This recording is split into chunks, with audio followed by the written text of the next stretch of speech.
dimulai pada abad ke-7 Masehi yang melibatkan pedagang-pedagang Arab, Persia, dan India. Sekitar abad ke-7 sampai abad ke-16, lalu lintas perdagangan yang melalui Indonesia sangat ramai. Dalam agama Islam, siapapun bisa sebagai penyebar Islam, sehingga hal ini menguntungkan karena mereka melakukannya sambil berdagang. Pada saluran ini, hampir semua kelompok masyarakat terlibat mulai dari raja, birokrat, bangsawan, masyarakat kaya, sampai menengah ke bawah. Proses ini dipercepat dengan runtuhnya kerajaan-kerajaan Hindu-Buddha. Yang kedua, yaitu saluran perkawinan. Tahap ini merupakan kelanjutan dari tahap perdagangan.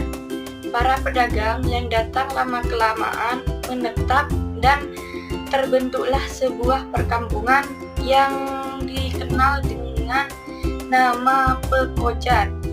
Tahap selanjutnya, para pedagang yang menetap ada yang membentuk keluarga dengan penduduk setempat dengan cara menikah. Misalnya, Raden Rahmat Sunan Ampel dengan Nyai Manila.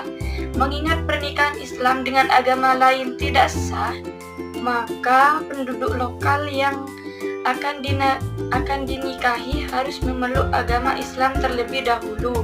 Dengan cara untuk memeluk agama Islam pun tidak sulit, yaitu cukup dengan mengucapkan kalimat syahadat.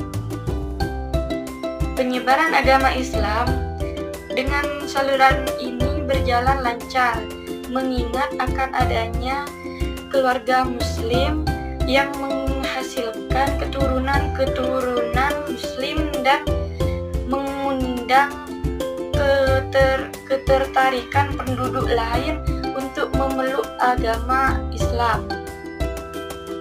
Dalam beberapa bab diceritakan adanya proses ini, antara lain Maulana Ishak menikahi putri Belambangan dan melahirkan Sunan Girip.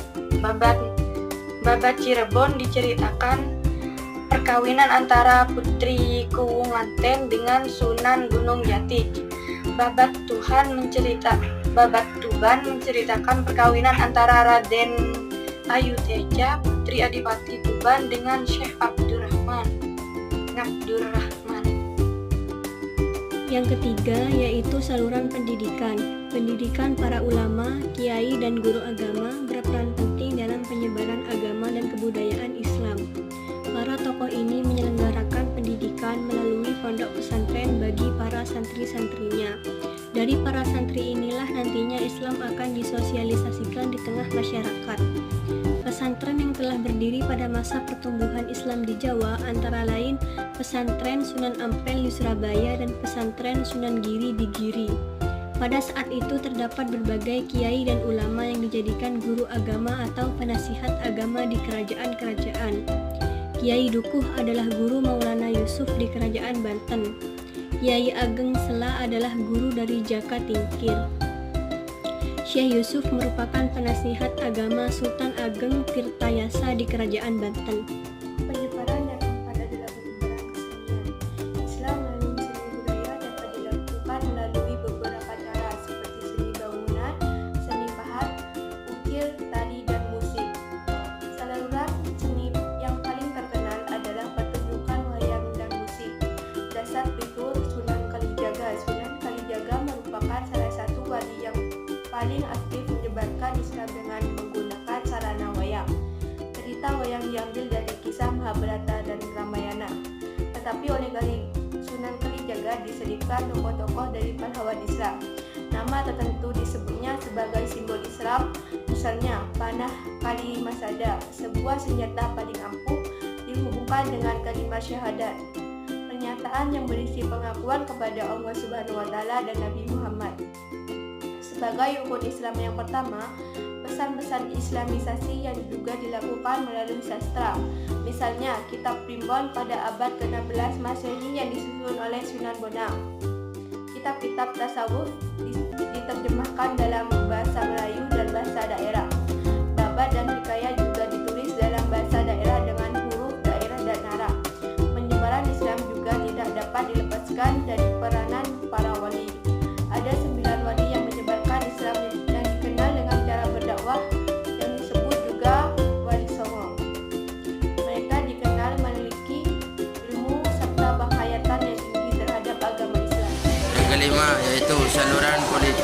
politik kekuasaan raja memiliki peranan sangat besar dalam penyebaran Islam di Indonesia.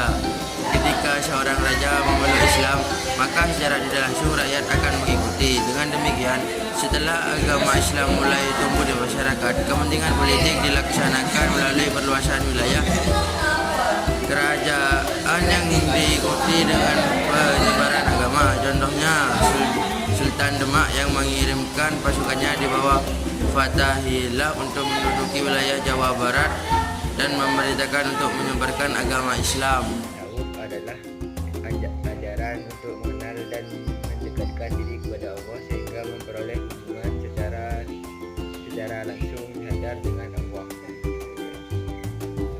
dan memperoleh ridhonya. Saluran tasawuf berperan dalam membentuk kehidupan sosial bangsa Indonesia. Hal ini dimungkinkan karena sifat tasawuf yang memberikan kemudahan dalam pengkajian ajarannya karena disesuaikan dengan alam pikiran.